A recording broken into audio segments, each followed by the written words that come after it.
Kansas Territory, 1882. Bess Calloway knelt at the edge of her family's well with a broken rope in her hands, and nothing left in her to cry with, except that she was crying anyway.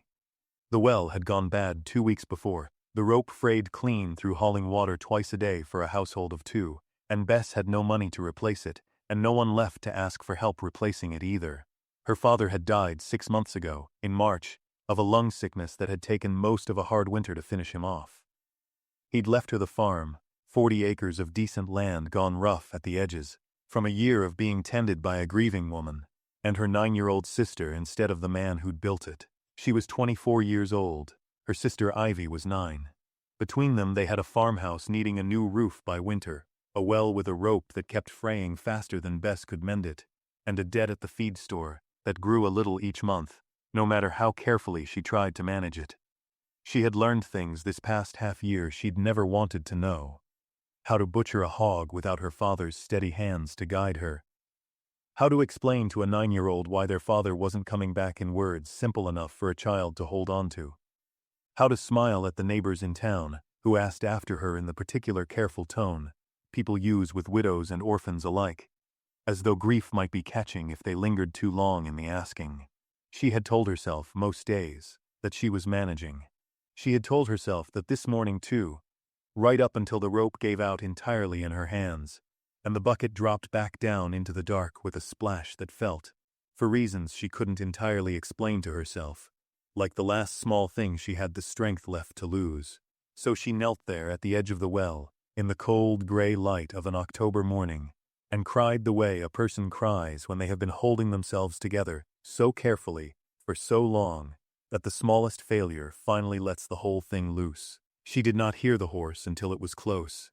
Nathan Foster ran the ranch 2 miles east of the Calloway place, riding fence that morning the way he did most mornings, checking a stretch of boundary line that ran near enough to the Calloway well that he heard, over the sound of his own horse, something that did not belong to the wind.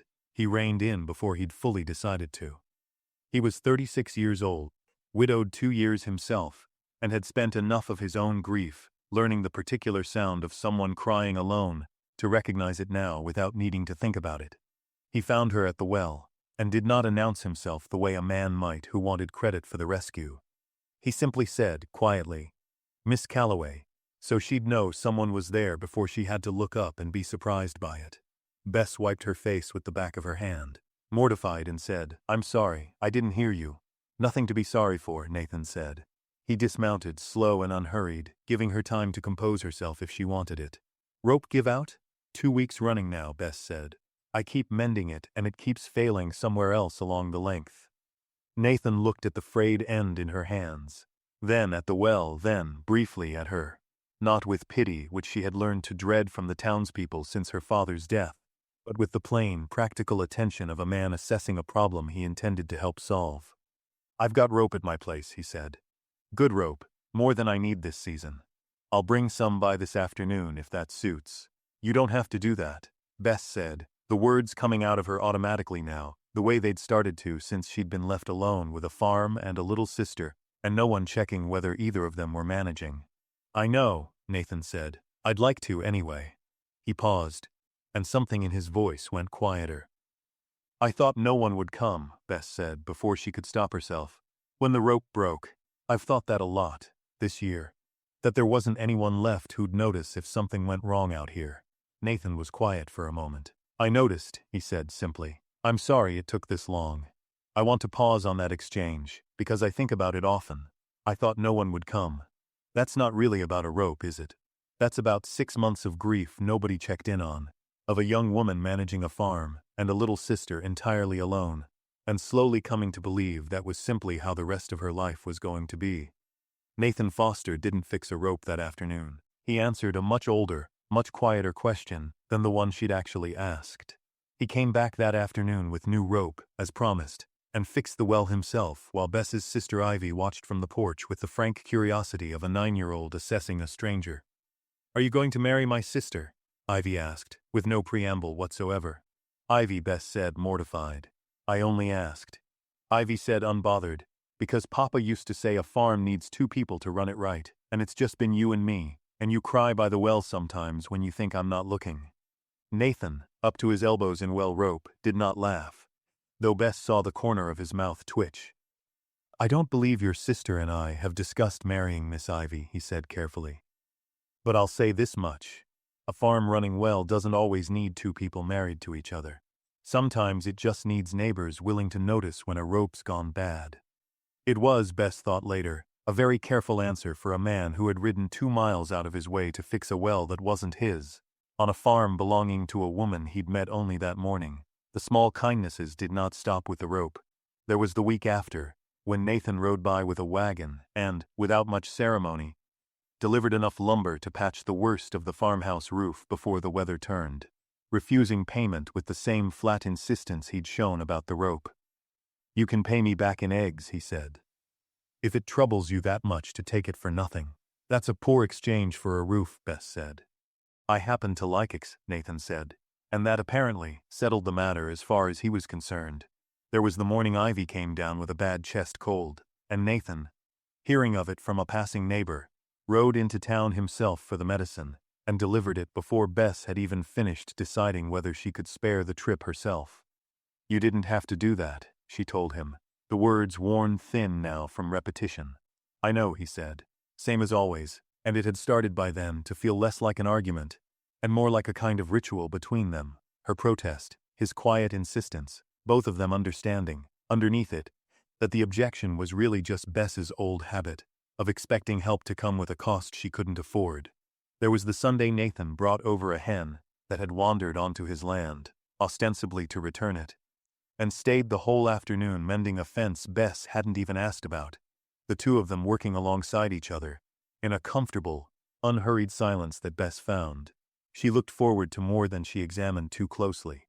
There was the evening, deep into November, when an early snow caught Bess and Ivy short on firewood, and Nathan arrived unannounced with a wagon load cut and split, stacking it himself in the cold, rather than simply leaving it for Bess to manage.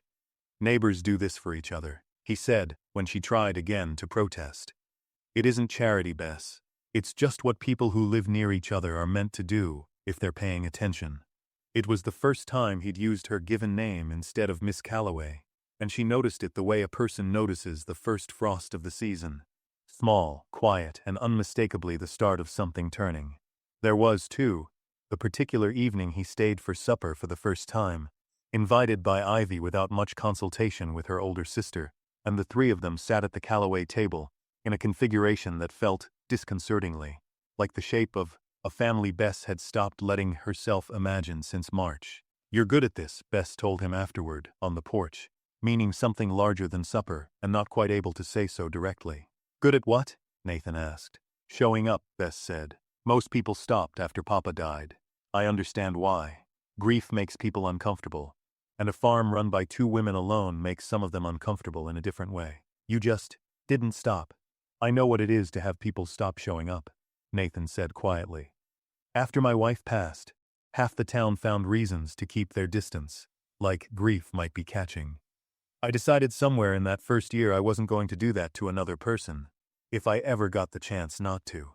There was the Sunday in late November when Bess's small flock of hens took sick, one after another, and Nathan rode out at dawn 2 days, running to help her separate the healthy birds and treat the ailing ones, refusing again any payment beyond the eggs he'd half-jokingly asked for weeks before.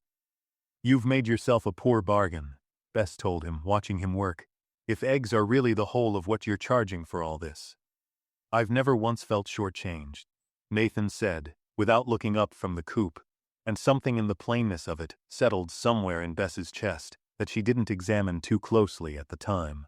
There was the first real snow of the season, arriving early and hard, in the first week of December, and Nathan appearing at the door before the worst of it had even settled, checking that the woodpile would hold, that the roof he'd patched was holding too, that Ivy had a coat warm enough for the walk to the neighbor's schoolhouse. He did not linger long that day, only long enough to satisfy himself that the two of them would be warm and fed through the storm, and Bess watched him ride back out into the weather and understood, without quite deciding to, that she had started watching for him the way a person watches for weather they've come to depend on. It was Ivy, in the end, who said the thing that made the shape of it undeniable. It was early December, the two of them shelling walnuts by the fire while Nathan mended a chair leg in companionable silence nearby. "You don't cry by the well anymore," Ivy said, not looking up from the walnuts. Bess's hands went still. "I used to hear you," Ivy said. "Some mornings before I woke all the way up. I never said anything because I didn't know what to say. You haven't done it in weeks now." Bess glanced, involuntarily, toward Nathan, who had gone very still over the chair leg, clearly having heard every word. "I think it's because of him," Ivy said, entirely unbothered by delivering this observation in present company. "I think you finally believe someone's going to keep coming, so you don't have to be sad about it alone anymore." Neither adult said anything for a long moment. "Out of the mouths of babes," Nathan finally said, his voice rougher than usual, and went back to the chair leg with unnecessary concentration. "I think about Ivy's plain observation more than almost anything else in this story. You don't cry by the well anymore. A child, keeping count of her sister's grief the way children keep count of everything, and naming, without any of the caution adults would have used, exactly what had changed and why. The direct conversation came on a clear, cold evening in mid-December, the two of them standing by the well itself, the same well, mended now, that had started all of it. "I need to say something," Nathan said, "and I've been building up to it for longer than I'd like to admit." Bess waited. "I didn't keep coming back because the rope needed fixing more than once," he said. "I came back because I wanted to see you, Bess, and I kept finding reasons that seemed respectable enough to justify it to myself. I'm 36 years old. I buried a wife I loved. I did not expect or particularly go looking for whatever this is that's grown up between your well and my fence line this year. But it's grown up regardless, and I'd rather tell you plainly than keep hiding behind rope and lumber and firewood." "I've noticed the reasons getting thinner," Bess said. "Same as you have, I expect." "I want to court you properly," Nathan said. "Not because you need a hand on the farm, though I won't pretend that isn't part of what first brought me by. I want to court you because Ivy's right. You don't cry by the well anymore, and I'd like to be the reason that stays true, for a good deal longer than one hard winter." The complication came from a man named Elias Pratt, who ran the feed store where Bess's small remaining debt sat on the books, and who had, over the autumn, developed a keen and entirely practical interest in the Callaway acreage. He called at the farm on a Thursday, with the flat confidence of a man who has done the arithmetic and expects it to be persuasive. "I'll be playing Miss Callaway," Elias said. Over coffee Bess had felt obligated to offer him. "Your father's land borders my own holdings on the south side, and I've had my eye on consolidating that section for some time. I'd clear your debt at the store entirely, settle any back taxes owed, and marry you besides, which would spare you and your sister the difficulty of managing a loan. It's a sound arrangement for both of us. I don't see much sense in sentiment complicating a decision that's really just good business." It was not cruel. It was, in Elias's own flat accounting, generous, an offer that would erase every practical worry Bess had carried since March in a single stroke. "I need to think on it," she told him, and meant it because the arithmetic, however coldly presented, was not wrong. Debt cleared, taxes settled, a husband with means, whatever else he might lack. Elias called again the following week, apparently satisfied that his first offer had been persuasive enough to warrant a follow-up rather than a rejection. He found Bess in the yard and spoke with the same flat confidence as before. "I've already spoken to the bank about the timeline," he said. "No sense letting the debt accrue further while you deliberate, Miss Callaway. I only need your word, and I can have the arrangement settled by spring." "You haven't had my word yet," Bess said. "Of course," Elias said, seeming genuinely puzzled that this required stating aloud. "I only meant to have things in order, so you needn't trouble yourself further with the details." It was, Bess realized later, precisely the trouble. A man so certain that removing her from the details of her own life counted as generosity that he hadn't paused to ask whether she wanted them removed at all. She thought about it through the following days with more difficulty than she expected. She thought about the feed store debt that had shadowed every month since her father's death, and how simply it would vanish under Elias Pratt's arrangement. She thought about the plain relief of never again doing arithmetic by lamplight, wondering if the harvest would cover the winter. She thought, too, about Nathan, about rope brought unasked, about a roof mended before the weather turned, about a hen returned as an excuse to mend a fence that didn't need mending, about her own name spoken for the first time on an evening thick with delivered firewood.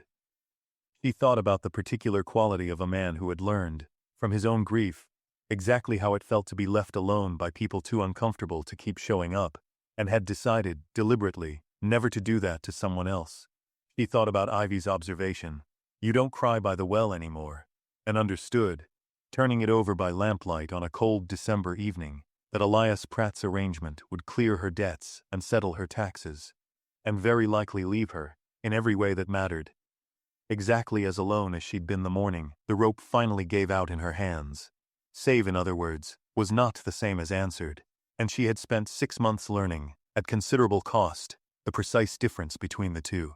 She found Nathan at his own fence line on a Saturday morning, having ridden the 2 miles herself rather than wait for him to come to her.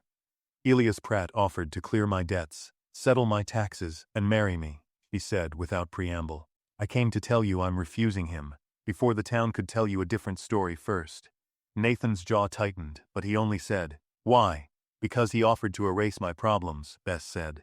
"And you've spent an entire year simply showing up inside them with me. He doesn't know that I stopped crying by the well, Nathan. He wouldn't have noticed if I never had. You noticed 6 months of a woman managing alone before I ever said a word about it aloud, and you kept coming back after, for no better reason than wanting to." She stepped closer. "I don't want a marriage that only solves my arithmetic. I want the one that answers the actual question. Whether someone's going to keep coming, winter after winter, whether or not there's a rope that needs mending to excuse it." "There won't always be a rope," Nathan said, something breaking loose in his voice. "I'll need a better reason than that eventually." "You already have one," Bess said. "You've had it since the morning you found me at that well, and didn't make me feel foolish for crying in front of a stranger." They married in February, in the small church in town, with Ivy standing beside her sister looking, by every account afterward, entirely too satisfied with her own role in arranging it. It was a small wedding, held back a season from what some might have expected, because both of them had wanted to be certain of it. Not out of doubt, but out of a shared understanding that certainty, hard won after a year like the one they'd both survived, was worth the patience it took to arrive at properly. Elias Pratt, for his part, took the refusal with more grace than Bess had expected, and married within the year a widow from the next county over who wanted precisely the practical arrangement he had to offer. Bess heard the news and found she bore him no ill will at all. He had simply been solving a problem the only way he knew how, and it had never been his fault that Bess needed something his arithmetic couldn't provide. 3 years later, on an October morning, much like the one that had started this whole story, Bess stood at the well, the same well, its rope replaced twice more since, its rock rim worn smooth now by years of ordinary use, and watched Nathan and Ivy, 12 years old now, mending a section of fence in the near pasture, their voices carrying faintly across the cold, clear morning air. There was a chair on the porch, the one Nathan had mended that first winter, still holding steady after 3 more years of use. The lumber Nathan had brought that first autumn had long since become simply the roof, unremarkable now, the way a kindness becomes unremarkable once it's had enough years to settle into the ordinary shape of a life. Bess sometimes forgot entirely that it had once been something owed to no one and given anyway, until a hard rain reminded her the roof had never once leaked since, and she'd think of Nathan up on a ladder on a cold Saturday morning, a near stranger fixing a problem that wasn't his to fix. There had been hard seasons since, a dry summer that thinned the herd, a scare when Ivy broke her arm falling from the hayloft. The ordinary friction of 2 people building a shared life after each had known what it was to build one alone. None of it had shaken what they'd made, because none of it had been built on the hope that hardship would simply stay away.